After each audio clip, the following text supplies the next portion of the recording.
Vous syntonisez présentement Câble deux Rives, la télévision communautaire secteur Dolbeau-Mistassini.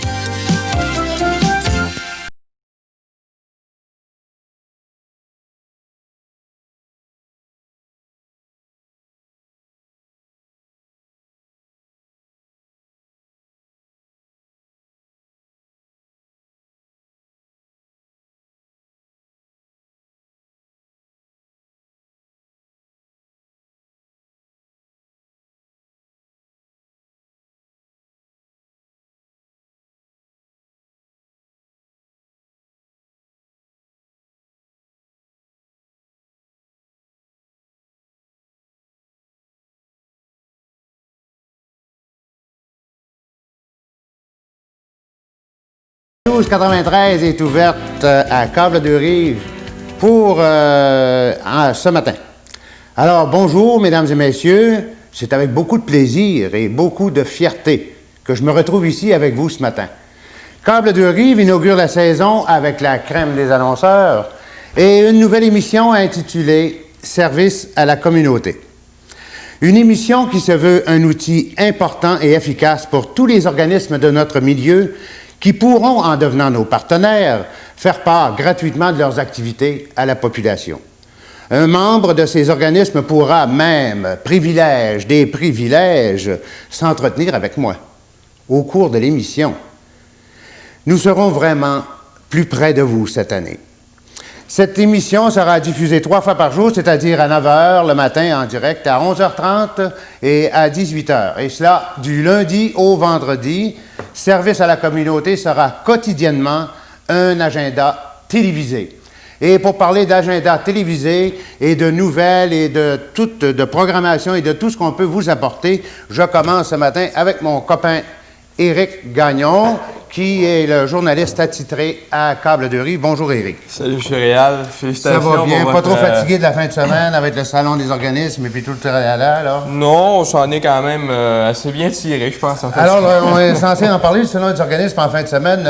On parle d'une réussite oui, c'est vraiment une réussite, mon cher Réal, parce qu'on sait que c'est une première édition pour le salon des organismes. Chapeau à Marlène Florian, l'autre, M. Leroyer et compagnie. Oui, en fait, toute l'équipe qui a travaillé là-dessus. On a accueilli en fin de semaine, on ne peut pas dire, c'est assez difficile de dire combien de gens sont entrés au complexe sportif de Dolbeau en fin de semaine parce qu'on n'a pas vraiment comptabilisé les gens, étant donné que l'entrée était gratuite, c'était assez difficile. Par contre, les organisateurs se sont dit très satisfaits de la tenue de cet événement-là. On a dit qu'on était un peu surpris même de la réussite de ce premier salon-là, avec autant de...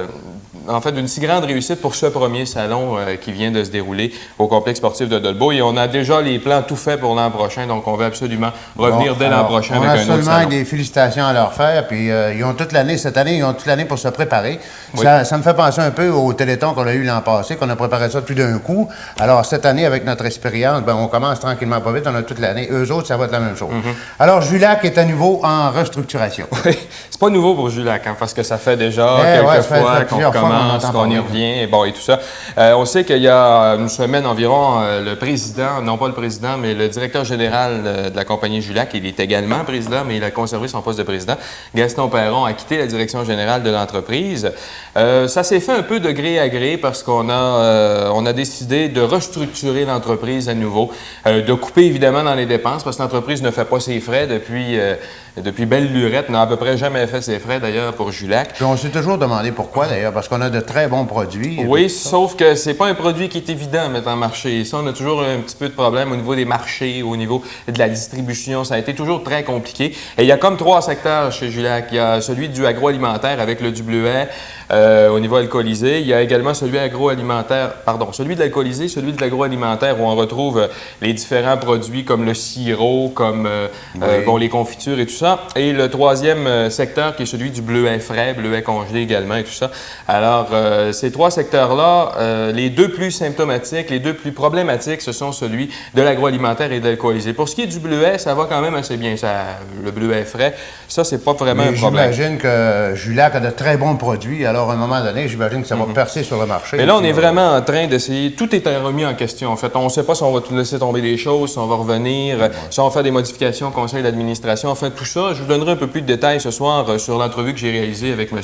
Adam Lapointe de Socran, qui possède 20 des actions de la alors, on compagnie n'a Julac. plus de nouvelles à ce moment-là.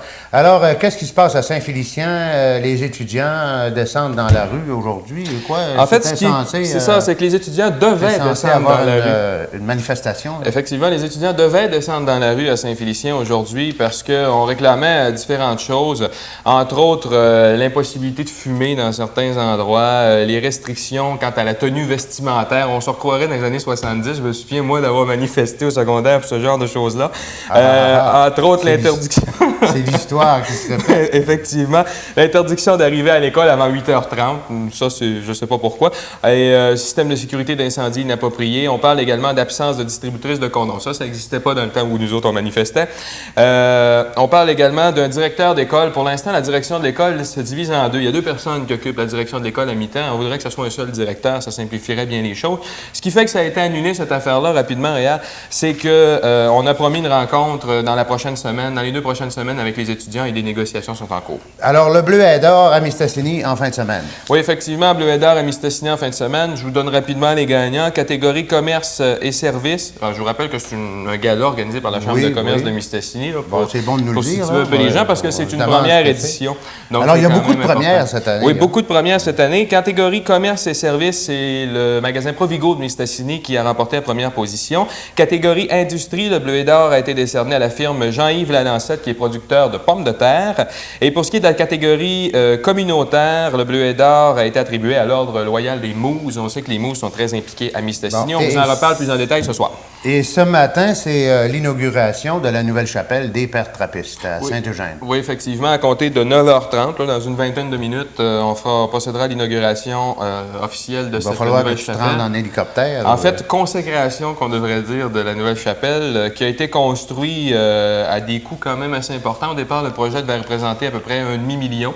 Il est passé maintenant à près d'1 million et même peut-être un peu plus. On sait que ça double la capacité d'accueil au niveau de la chapelle des Pères Trappistes avec cette nouvelle construction. Qu'est-ce qu'on a à surveiller cette semaine, Éric? On mentionne ce soir tout d'abord le conseil de ville de Dolbeau, à ne pas oublier. Pas grand-chose ce soir au conseil, c'est assez tranquille, sauf peut-être, on se souviendra la semaine dernière, ou pas la semaine dernière, mais il y a 2 semaines, alors qu'on était à Dolbeau en conseil de ville, parce que c'est à Dolbeau ce soir, que le conseiller Denis Trottier avait fait une petite sortie où il avait mentionné, entre autres, qu'Hydro-Québec devrait participer à la création des parcs en aidant, en enfouissant les fils, entre autres, dans le secteur des parcs urbains et tout ça. Donc, il y a une demande officielle qui va être adressée à Hydro-Québec à ce sujet-là. Et il y a vendredi l'inauguration du palais de justice, des locaux du palais de justice de Dolbeau, de la cour provinciale.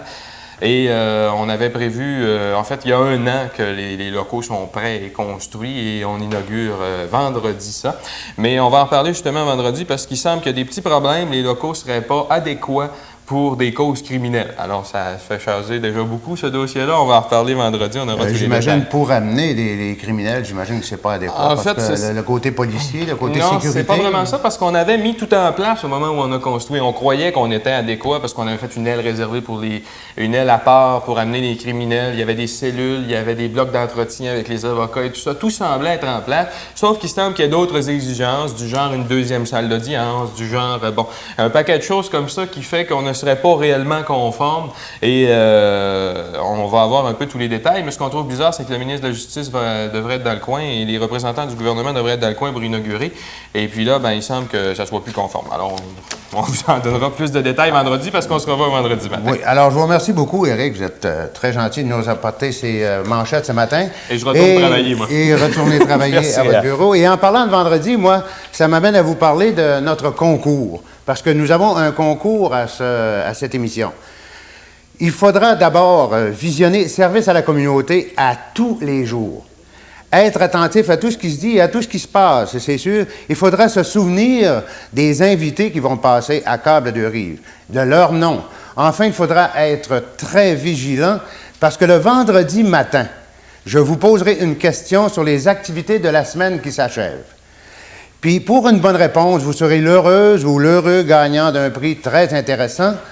Ce sera une gracieuseté de la librairie centrale de Dolbeau. Alors, je souhaite bonne chance à tous et n'oubliez pas qu'il faut, pour être sûr vendredi matin de connaître la bonne réponse, il faut vraiment regarder les émissions à tous les jours. Vous aurez la chance de le faire à 9 h le matin, comme ce matin. Vous aurez la chance aussi à 11 h 30 Et à 18 h le soir, vous aurez la chance aussi de regarder ça. Alors maintenant, je vous avise d'un changement d'adresse pour Communication Québec à Saint-Félicien-Est. Maintenant, c'est situé au complexe du Parc, au 1209 boulevard Sacré-Cœur, casier postal 7, Saint-Félicien, G8K2P8. Alors, le numéro de téléphone est le 679-0433.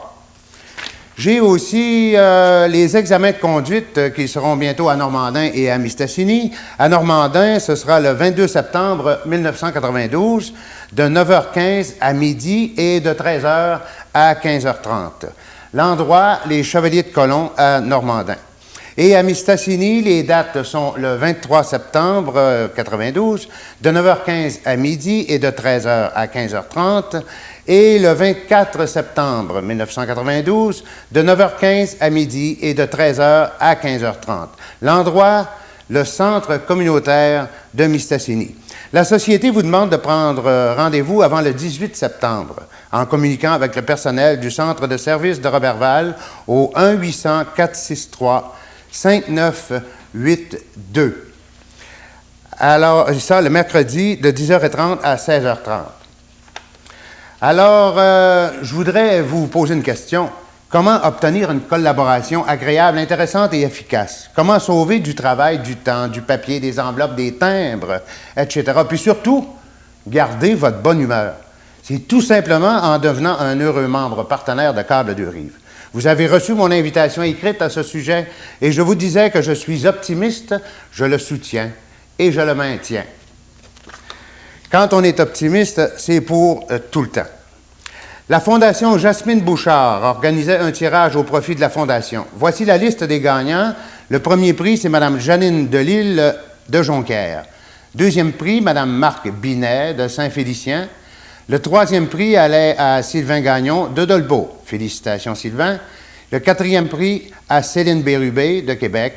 Et le cinquième prix à Béatrice Doucet de Dolbeau. Le sixième prix, Hélène Leclerc, Saint-Félicien. Et le septième prix à Muriel Bouchard de Neuchâtel. Huitième prix, Robert Rousseau, Saint-Stanislas. Alors voici, nous vous laissons maintenant pour une pause.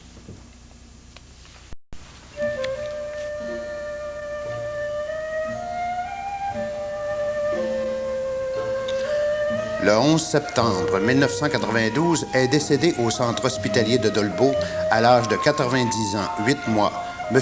Alban Bouchard, époux de feu Mme Simone Lalancette, demeurant au 2723 boulevard Walberg à Dolbeau. La dépouille mortelle est exposée au funérarium Hébert et Fils du 1702 rue des Pins à Dolbeau. Les funérailles auront lieu lundi, le 14 septembre 1992 à 16h en l'église Saint-Jean-de-la-Croix. L'inhumation se fera au cimetière paroissial. La direction des funérailles, maison funéraire Hébert et Fils de Dolbeau-Mistassini. La maison Hébert et Fils, ainsi que Câble Deux Rives, s'unissent avec tout leur personnel pour apporter force et courage aux familles éprouvées par le deuil.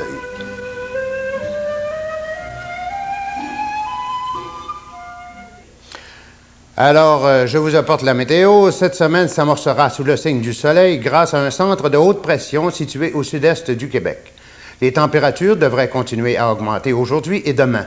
Cependant, un système frontal affectera les régions du nord-ouest et de la Côte-Nord avec une possibilité d'averse. Un mélange de soleil et de nuages est au menu pour mardi. Alors aujourd'hui, au Lac-Saint-Jean-Saguenay, c'est un minimum de 7 à 9 et un maximum de près de 21. C'est une très belle journée. Des vents de 20 à 40 km/h.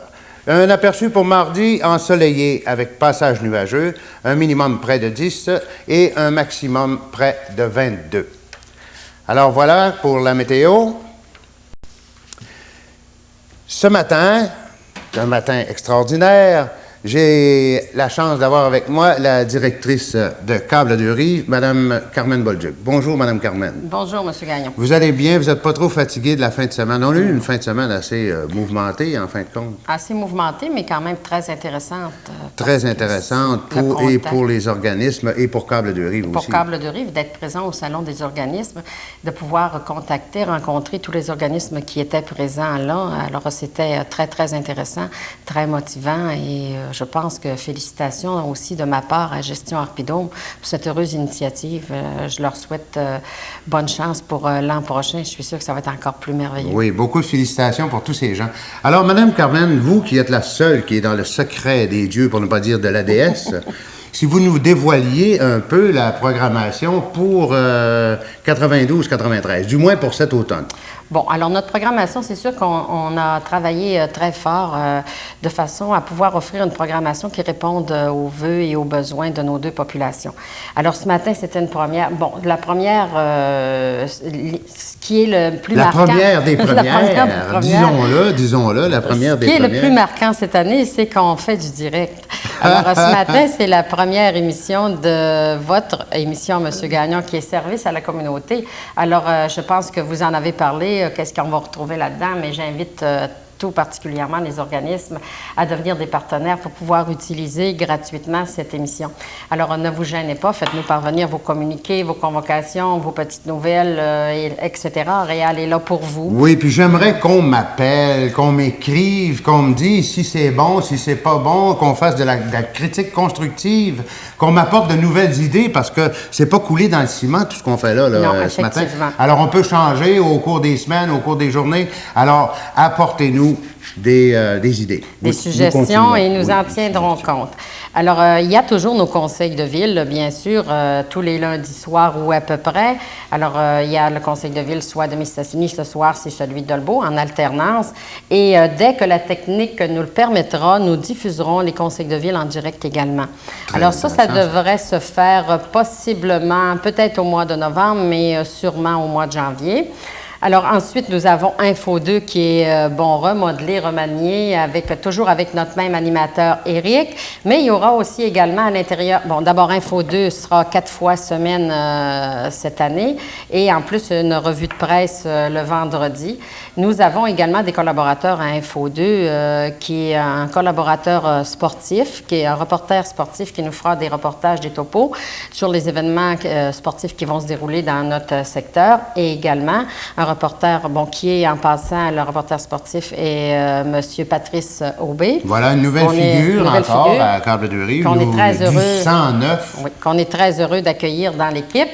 Alors, M. Aubé va débuter la semaine prochaine avec ses nouveaux reportages sportifs. Et également, on va avoir un reporter culturel qui est Mme Maude Dufour, qui, elle, va couvrir particulièrement les événements culturels, sociaux. Oui, Mme Maude, qui est connue, d'ailleurs. Qui est connue, mais à qui on souhaite également la bienvenue à l'équipe. Bon, alors, il y a ensuite... il y aura aussi une nouvelle, Mme Céline Savard? Céline est dans une autre émission. Oui. Alors, notre émission de l'an passé, vous vous souvenez, on avait l'émission Touche à tout magazine. Cette année, on a changé le nom. Ça va s'appeler Mieux vivre. On a changé également la formule. Elle va être... c'était très apprécié. L'an passé, c'était même une des émissions qui était le plus écoutée. Par contre, on a quand même changé un peu le concept de façon à ce que ça soit plus dynamique, plus vivant. Et il y a deux nouvelles animatrices à l'émission Mieux vivre, toujours Mme Dufour et Mme Céline Savard de Mistassini, à qui également je souhaite la bienvenue à l'équipe. Alors, ça fait du 109. Il y a beaucoup de choses à part de ça qui vont se passer. Il y a des élections municipales qui s'en viennent, qu'on couvrira d'une façon particulière. Il y a un référendum également qui s'en vient, à qui probablement on donnera de l'antenne pour faire connaître les deux options. Et on sera toujours Alors, on aura plein de choses pour vous, chers auditeurs, toute la saison, des choses intéressantes. Madame Carmen, hélas, le temps est fini. Je vous remercie beaucoup. Je sais qu'on a beaucoup d'autres choses à dire. Je vous remercie beaucoup et je vous souhaite une très belle journée. Merci. Alors, moi, j'y vais pour la programmation d'aujourd'hui, lundi, le 14 septembre 1992. Alors, à 9h20, suivra les capsules du centenaire de Mistassini. très intéressant. À 11h30, service à la communauté. 11h50, les enfants mal aimés. En soirée, 18h, service à la communauté. 18h20, Info 2. Et à 18h30, capsule du centenaire de Mistassini. Alors voilà, mesdames et messieurs, qui complète notre émission pour aujourd'hui. Nous osons espérer vous avoir éclairé un peu plus sur les organismes de notre milieu et sur leurs activités. D'ailleurs, je réitère mon invitation pour que tous les organismes se joignent à nous dans le plus bref délai. Soyez assurés que Câble Deux-Rives fera toujours l'impossible pour vous informer et vous divertir. Au nom de toute l'équipe et à mon nom personnel, permettez-moi de vous souhaiter la plus agréable des journées à notre antenne. N'oubliez pas de sourire. Dieu vous aime. À demain, 9h.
jouer, c'est beau. Et c'est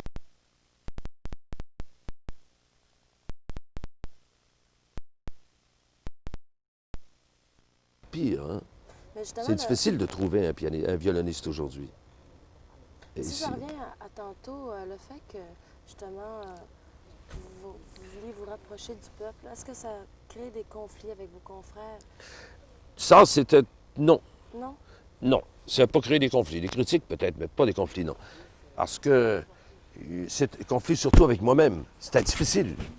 C'était difficile parce que, bon, le cours classique nous aidait pas, vous savez, à être simple non plus. Je vous disais tout à l'heure, hein, le préfet des Ça vous a études... marqué beaucoup, qui- ça, je crois. Ah, mon Dieu! Il nous donnait des idées, hein, des idées de se distinguer, d'être différent, surtout de prendre un certain... de tenir un certain niveau par rapport aux autres.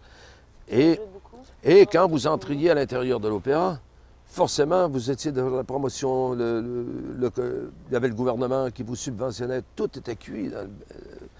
Toute leur arrivée est cuite, ces gens-là. Il y a encore les conservatoires à Montréal qui fonctionnent comme ça. Alors, les gouvernements subventionnent, et ils sont les seuls artistes à avoir tout ce qu'ils veulent dans ce sens-là, les écoles organisées, tout ça.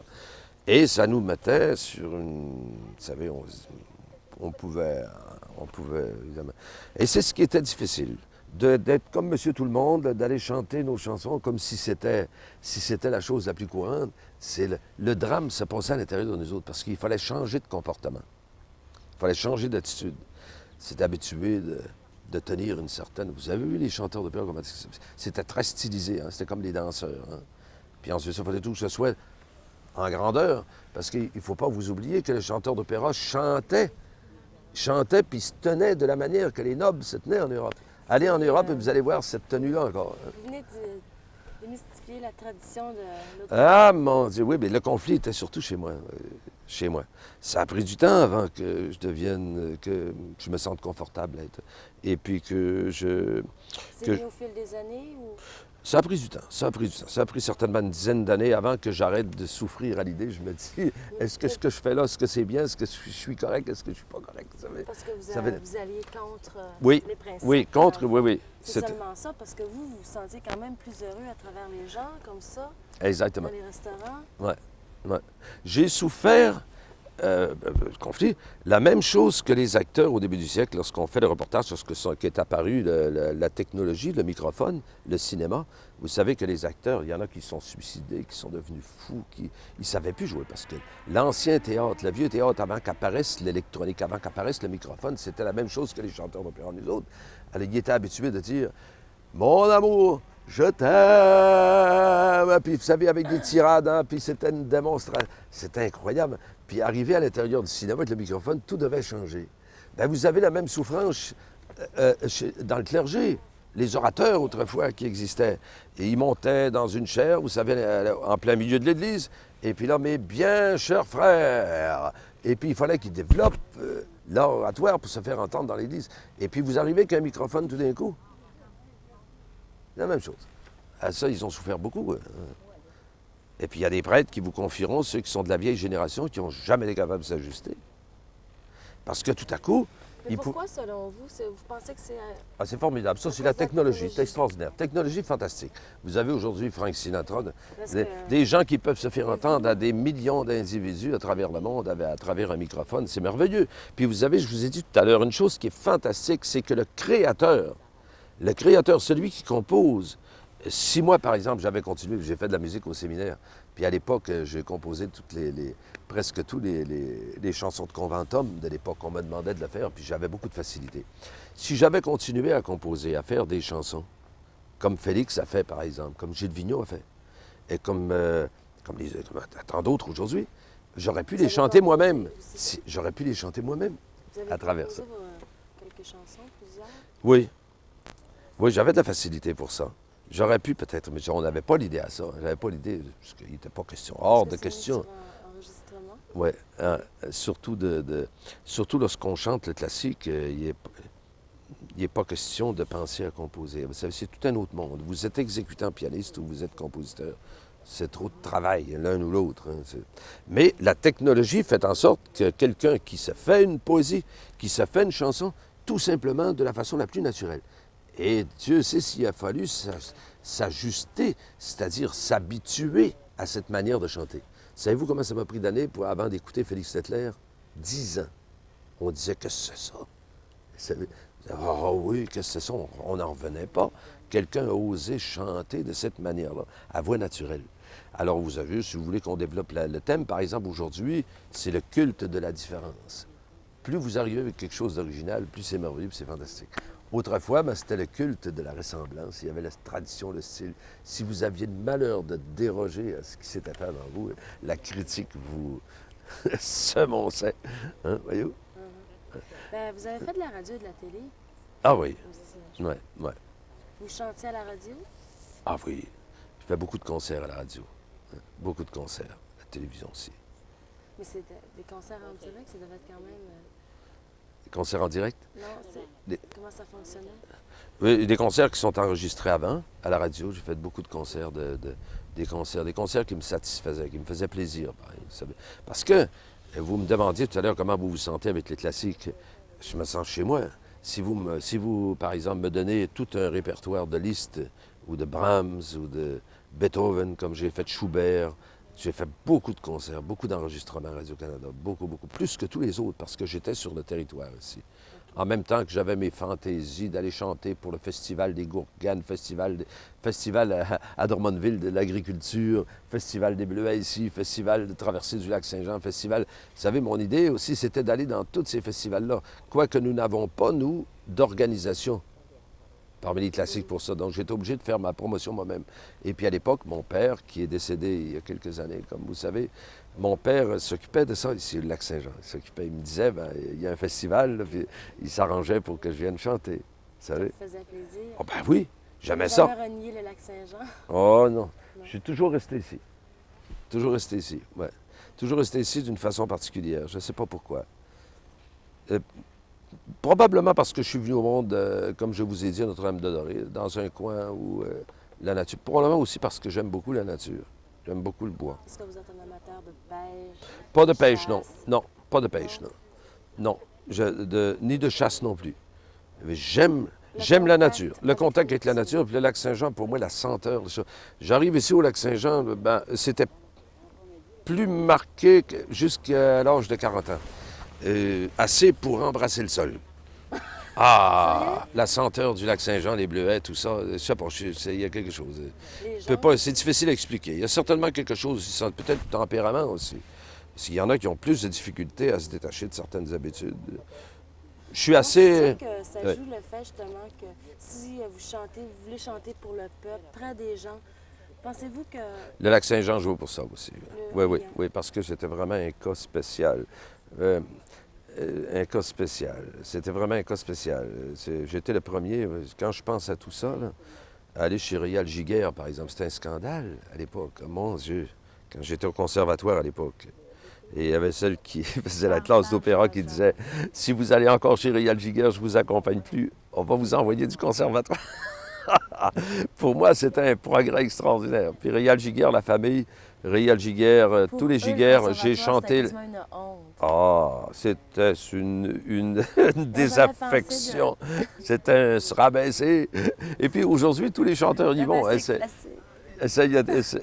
Tous les chanteurs y vont aujourd'hui. C'est drôle, hein? C'est drôle, c'est drôle. Beaucoup. Pardon? Vous avez innové beaucoup. Ah, mais j'ai tout essayé. Tout essayé. Les restaurants, j'ai chanté partout. J'ai commencé, si vous voulez voir ma feuille de route, par exemple, je vous montrerai, là, je commence à l'hôtel Windsor en Europe, à certains hôtels où j'allais chanter. Ensuite, des contacts avec tous les hommes d'affaires, les restaurants, les émissions de télévision populaires où tout le monde était, bon, etc. Et puis là, ensuite, jusqu'à fonder des compagnies, à fonder... Une des premières choses que j'ai faites, Vous avez oui. fondé la Compagnie du Monde. Les Chants du Monde, oui. Les Chants du Monde. Oui. À l'époque, on était très actifs avec ça. On s'est organisé avec des promoteurs tout partout. J'en avais qui faisaient la promotion du côté de l'Abitibi. Une organisation pour faire de la promotion? Ben oui, parce qu'il n'y en a pas. OK. C'est très important, vous savez. Si vous voulez comprendre un peu mon cheminement, c'est à partir du moment où j'ai constaté, après être arrivé à Montréal, qu'avec mon métier, il n'y a pas d'industrie, il n'y a pas d'organisation, il n'y a rien. Vous avez, par exemple, dans le domaine de la chanson, vous avez au moins 40 à 50 systèmes de promotion. Regardez dans le livre de l'Union des artistes, vous avez des agences. Vos bureaux sont couverts d'offres de leurs artistes dès qu'il y a un festival. Mais moi, si je ne fais pas ma promotion moi-même et si je ne l'organise pas, il n'y a personne qui va vous envoyer un papier de moi, voyez-vous? Vous comprenez, là? Et à partir du moment où vous constatez une chose comme ça, vous vous dites, comment je vais vivre? Parce que c'est beau de chanter, oui, c'est une affaire. Mais à condition quand même. Parce que, à moins, il y en a pour qui c'est pas important, peut-être. Ils vont vivre toute leur vie sans penser à ça. Mais moi, non. Quand même, il faut vivre avec ça. Je crois pas. Je crois pas à un métier qui nous permet. Cette organisation-là, Ouais. la compagnie? Oui, on était plusieurs. On était beaucoup de monde, oui. Beaucoup de gens à gauche et à droite, oui, qui couvraient toute la province. Est-ce que ça existe encore? Non. Non. Non, c'était une chose parmi tant d'autres. Il y a eu, par exemple, la troupe lyrique du Centre, une des premières choses qu'on avait faites. Ça qui était strictement d'opéra. La troupe lyrique du Centre, où on avait des chœurs. Et à chaque fois qu'on faisait un spectacle, on s'est vite rendu compte que c'était pas rentable. On faisait des pertes à toutes les fois. Il n'y avait rien à faire.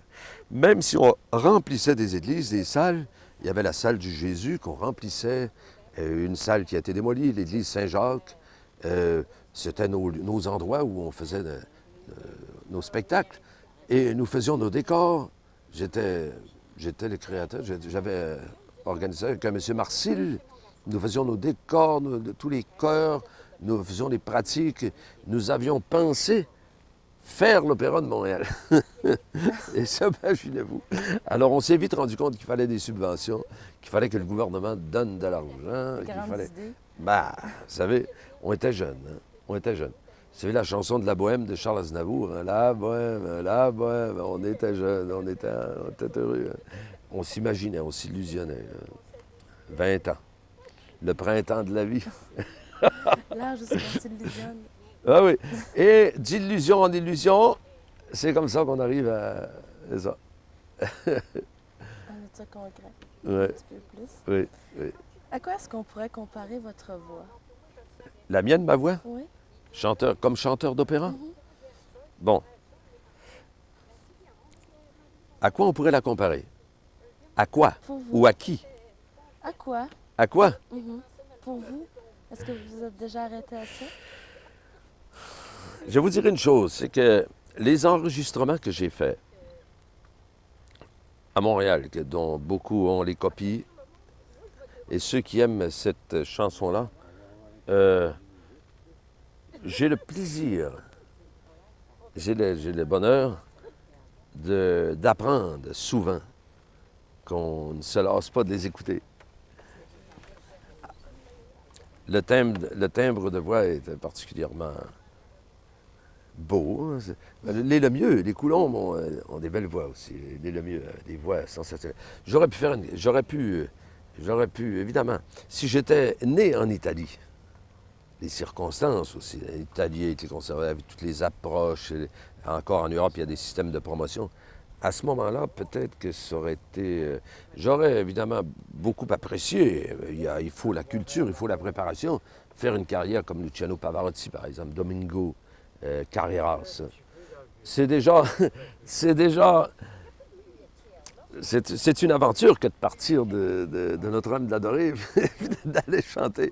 Comme je vous dis, la force des choses m'a amené là, mais... C'est fantastique. Qu'est-ce qu'on aurait pu imaginer? J'aurais pas pu y penser par moi-même. C'est impossible. Parce que vous, au départ, vous faisiez ça comme ça pour vous amuser, vous faisiez ça avec la famille. Exactement. J'aurais jamais pensé faire une carrière. Même quand je vous dis que je suis allé à reculons, il a fallu... C'est la première fois que vous savez que j'y pense, là, à causer avec vous. Vous m'avez demandé tout à l'heure si je croyais au hasard. J'aurais pas pu y penser par moi-même. C'est impossible. Non, je vois pas. À l'époque, non. Je lisais dans les documents que vous m'avez envoyés, souvent, le nom de Wilfrid Pelletier ressortait Oui, c'est ça. dans les articles. Oui. Qui c'était votre nom? Monsieur Pelletier, lui, était... Vous le connaissez pas, Monsieur Pelletier? Non. Il a été, chef d'orchestre international. Il était à New York, au Metropolitan Opera, hein, bon, son histoire. Et puis, il a été le fondateur du Conservatoire de Montréal. Je l'ai connu quand j'étais à Québec, au moment où je suis devenu populaire, à force de gagner des concours, la Couronne d'or, tout ça, au point d'être approché par lui pour aller au Conservatoire de Montréal. Ce qui me faisait... Ah, vous êtes allé au Conservatoire de Montréal? Conservatoire de Montréal, oui. De Québec et de Montréal? Montréal, de Montréal, pas Québec, de Montréal. OK. Et M. Pelletier, évidemment, pour moi, c'était quelque chose de très gratifiant parce que ça me permettait après avoir fait mon cours classique, là, d'aller quelque part, qui était une école universitaire, d'aller acquérir au moins quelque chose dans un domaine. Je suis licencié en musique et tout ça. Bon, puis ensuite, c'est que là que c'était la fondation, l'année même où le conservatoire se fondait. Donc, M. Pelletier est très important. Il m'a amené chanter dans ces années-là à Boston, à Chicago, avec lui. Il dirigeait l'orchestre. Il aurait voulu que je fasse une carrière internationale. Mais encore là, intervient, voyez-vous, j'allais à reculons. Ben, c'est ça. J'allais à reculons. Vous avez été demandé quand même beaucoup. Pourquoi avez-vous Beaucoup. décidé jamais? Pourquoi avez-vous refusé ces offres? Oui, oui. J'ai refusé beaucoup de choses pour aller en Europe, oui. Parce que pour toutes sortes de raisons. Pour toutes sortes de raisons. Des raisons. Vous savez, c'est des carrières très particulières. Carrière de valise, carrière d'hôtel. Il faut aimer les voyages. Il faut aimer les voyages. Non, Ah non! non. Je suis un sédentaire. D'ailleurs, j'ai différé mes activités dans Est-ce des... que c'est la raison principale pourquoi dans- vous refusez les offres? Oui, une des raisons principales, oui. L'idée d'être débranché, de partir avec des valises, puis, vous savez, nowhere. Vous savez, sans savoir trop où on s'en va, mais l'aventure. L'aventure. Il y a un côté aventure dans ce métier. Même dans le domaine de la chanson populaire aussi. Oui. Oui. Monsieur Pelchat, par exemple, qui est ici, là, Mario, il y a un côté aventure dans ce métier-là. Vous savez, il y a un côté aventure. Il y a toujours l'inconnu, il y a toujours la confiance, une espèce de... Il faut le tempérament, Ceux qui traversaient les mers, par exemple, pour venir explorer à l'époque, c'était la même chose. Vous ne pouvez pas demander à tout le monde de faire ça. Christophe Colomb était un homme d'aventure. Il l'appelait l'Amirante, hein, le voyageur. Hein, puis il partait pour la reine Isabelle, il partait pour Ferdinand, il partait pour tout le monde. Il était toujours parti en bateau. Hein? Ben alors, Vous, c'est les désavantages ça, de ce métier-là? Moi, il aurait fallu que le métier fonctionne très bien ici, avec mon tempérament. S'il y avait eu un opéra à Montréal, par exemple, qui aurait été de Montréal, pas un opéra comme celui qu'on a, là, sont des troupes américaines qui passent par ici, puis en fin de compte, c'est tout contrôlé par les compagnies américaines de New York. C'est contrôlé surtout par la Columbia Artists Management, la UROC, tout le monde le sait. Alors, tous les opéras qui se passent ici à Montréal, présentement à la Place des Arts, sont, vous savez, imaginez-vous des réseaux, une troupe d'opéra qui circule, ce sont des opéras déjà qui ont été faits ailleurs et qui passent ici à Montréal. Voyez-vous? Mais je parle d'une maison ici à Montréal, c'est tout à fait différent.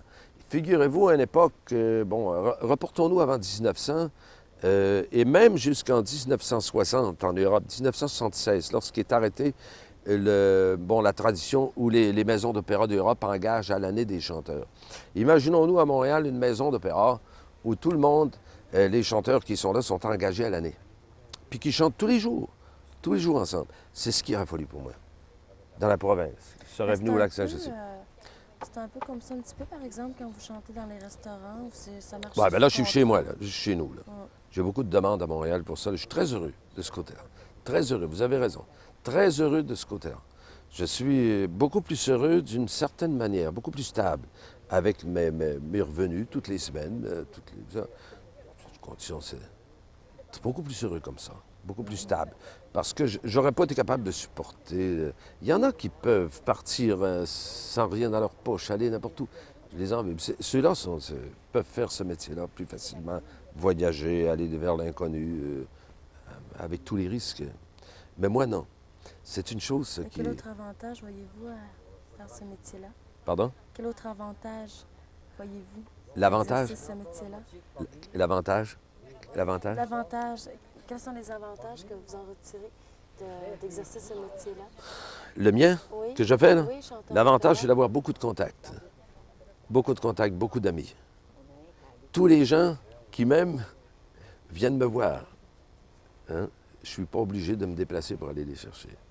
Beaucoup d'amis, moi, je suis très proche de tout le monde, d'ailleurs. Et puis, mon métier me permet d'être proche de tout le monde comme ça. C'est beaucoup Vous aimez d'amis. les gens beaucoup. Beaucoup d'amis. Et ça, c'est le plus grand avantage que je puisse. Le côté monétaire aussi, c'est intéressant, parce qu'on ne travaille pas aussi fort qu'un autre. Et puis, c'est comme un gamble, hein? Gambling qu'on appelle. Vous pouvez, par exemple, chanter, on ne sait pas pourquoi, vous valez 10 000, vous valez 20 000, vous valez... Et puis, bon, il y a toujours ce côté fantaisiste-là. Est-ce que vous le méritez? C'est comme un jeu, hein? C'est comme un jeu. C'est comme un jeu. La renommée, il y a le côté renommée, que j'aime moins. Pas la renommée comme la... Ce que j'aime moins, c'est d'être... c'est d'être inconnu. C'est d'être trop connu, oui. Trop connu parfois. J'aime beaucoup la tranquillité. Hein. Comme hier, je suis allé déjeuner à Sainte-Jeanne-d'Arc. J'étais ici à Dolbeau. Bon, les restaurants, je suis passé sur la rue des Pins, j'en voyais pas. Ben, j'ai dit, tiens, je vais aller jusqu'à Mistassini. Rendu à Mistassini, la grande rue Saint-Michel était fermée parce qu'il y a le festival des Bleuets. Alors, je dis, tiens, ben, je vais continuer sur la route. Il y avait un casse-croûte. Bon, ça me disait rien. Je me suis rendu jusqu'à Sainte-Jeanne-d'Arc où il y avait le Francesca, un petit restaurant tout petit, où je suis allé déjeuner, puis il y avait 4 bons hommes là, qui parlaient, qui causaient, là, puis je m'amusais à écouter tout ça. J'étais ravi. Hein? Et puis à un moment donné, à la fin, le restaurateur m'a dit, « Vous n'êtes pas Georges Coulombe, vous êtes venu chanter par ici? » J'ai dit « Non, non. » Il dit « Non, tu vous... » Alors, tu sais, j'avais été repéré. J'avais été repéré. Ça, à ce moment-là, il faut que vous fassiez attention un peu, hein? Faire attention à vos mouvements. Il faut être convenablement habillé. Il faut pas, un petit peu moins libre de ses mouvements. Il faut avoir une belle voiture. C'est pas parce que j'aime ça en soi. Hein? J'aime beaucoup être en camion, vous savez, encore en walk-in, mais hein, je me rappelle quand je ramassais les Bleuets ici derrière chez les pères, il y avait une maison qui me prêtait sa jument rosée, avec la walk-in, et on montait ici le long de la rivière ici. Là. Vous avez la rivière Aura ici, hein? Puis on se rendait jusqu'à Sainte-Eugène quand Antoine avec la jument. J'étais jeune, 14, 15, 16 ans. Ça, si vous voulez me faire plaisir, hein, c'est comme ça que j'aime être. Et c'est à toutes les fois que je viens ici avec les gens de Montréal, je leur montre la rivière Aura. Et il y a le petit chemin encore le long de la rivière qui n'est pas tellement... Autrefois, c'était pire, évidemment. Mais là, on peut passer. Et la dernière fois, il y a une moufette qui est sur le chemin, nous a tout simplement ralenti, vous savez, un peu, hein, qui marchait devant nous. Il était à 1h du matin. Je voulais montrer la rivière au clair de lune. Hein. Ah, j'adore ça. Hein. J'adore ça. Vous êtes un homme très simple. Ah oui. Très ordinaire. Ah oui, très ordinaire, très simple. J'aime la vie. J'aime la vie, oui. Qu'est-ce que vous faites comme hobby, vos passe-temps? Comme passe-temps, j'aime beaucoup j'aime beaucoup la construction. J'ai différé mes activités dans le domaine de la construction. J'ai beaucoup disons que c'est un passe-temps. Oui, j'aime beaucoup ça. J'aime beaucoup ça. Tous les Coulombes sont tous des gens très habiles de leurs mains. Ça, Est-ce que vous faites de la peinture? Est-ce que vous avez un peinture, tout en... oui, il y a ces passe-temps que j'ai fait beaucoup autrefois. Là. Il y a la musique, le piano. J'ai beaucoup, si vous voulez parler, tiens, dans le domaine de la musique, évidemment. J'aime beaucoup, mais le meilleur passe-temps, c'est encore la nature. Allez, j'aime beaucoup m'en aller nulle part, par exemple, en automobile. Ça, c'est une chose qui me plaît beaucoup. 2-3 fois par semaine, partir. Oui, pas ce genre de voyage inconnu, mais aller nulle part. Vous savez, aller voir les coins furetés. J'aime beaucoup ça. J'aime beaucoup ça. Comme venir au lac Saint-Jean, ici, par la Tuque, par exemple. Je passe par la Tuque, le long de la rivière Saint-Maurice. Bon, tout ça. J'adore ça. En automobile, tranquillement. Une question moi, que je me pose. Quel genre de musique écoutez-vous? Est-ce que vous écoutez... Classique. Classique? Oui, classique. Oui, j'aime ça. J'écoute d'autres musiques aussi. J'écoute beaucoup la radio aussi. la radio FM, par exemple, a priori. Hein. J'aime beaucoup les choses classiques. Je suis comme ça. C'est en vous. C'est en moi. J'aime beaucoup les choses classiques. J'ai fait la promotion de spectacles où tous les genres étaient ensemble. Par exemple, le Festin du gouverneur, où j'étais capitaine, là. Capitaine d'Iberville-le-Moine, Festin du gouverneur. J'étais 4 ans, là, avec les spectacles qui se situent à l'époque de 1790, où le Canada anglais, le Canada français et toute l'histoire. Et ce spectacle-là, je l'avais organisé pour que tous les genres y soient. Les chansonniers, vous aviez le violonneux, nous avions les les danseurs folkloriques. Et puis ensuite, la musique classique accompagnée au clavecin. Au clavecin. Et ça, c'était une fantaisie, une idée que j'avais pour mélanger tous les genres. Parce que lorsqu'on était ici au Lac-Saint-Jean, on n'avait pas de préjugés ni de racisme entre les genres. Si quelqu'un manquait, il était classique, il nous manquait. Un autre était, mon père par exemple, était très rythmique au piano. Et puis on n'aurait pas passé une soirée sans lui. C'était comme ça. Dernière question, avez-vous un message à laisser à la population, aux gens du Lac-Saint-Jean, de Dolbeau-Mistassini? Un petit dernier mot pour terminer?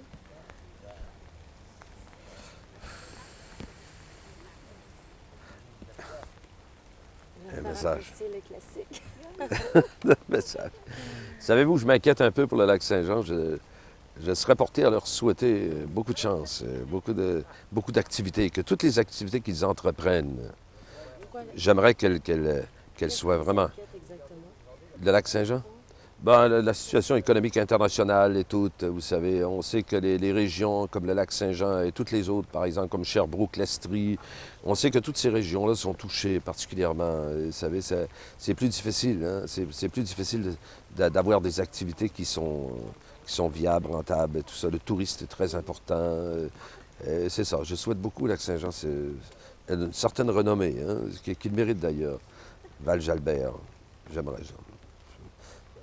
C'est une sorte de message, si vous voulez. Disons que j'aurais bien aimé venir participer au festival qu'il y a eu pour le Lac-Saint-Jean, l'espèce il y a eu une promotion là, j'ai pas pu à l'époque. J'étais très occupé, puis on m'a demandé, puis j'étais pas capable. Et ça, évidemment, j'ai été très sensibilisé à ce niveau-là. J'ai été à la grande réunion où il y avait cette espèce où on était intronisé d'une certaine manière. On nous donnait, vous savez, nous étions chevaliers du Lac-Saint-Jean. J'étais très heureux de ça. Et toutes les activités du Lac-Saint-Jean comme ça, je les suis de très proche. On espère que ça réussisse. La traversée, maintenant, je ne sais pas comment est-ce qu'elle s'est faite cette année. Est-ce que ça a été un grand succès? Un grand succès. Alors, c'est ce que je souhaite au Lac-Saint-Jean. Évidemment, à part ça, le message, qu'est-ce que vous voulez que je dise au Lac-Saint-Jean qui soit mieux que ce qu'ils ont présentement? Vous êtes heureux plus que tout le restant du monde. Hein? J'étais impressionné hier par un phénomène. C'est que j'avais de la difficulté à trouver des bleuets dans les épiceries.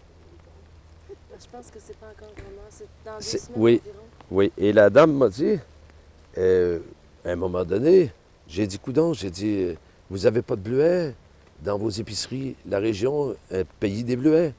Mais elle dit, vous avez qu'à aller vous en ramasser. Elle dit, il y en a en arrière. Oui. On vous remercie infiniment. Merci. Merci, Nathalie. Ah oui, il mouillait trop. Là, il fallait que je coupe ça. Il mouille. Il est risque du métier. En tout cas.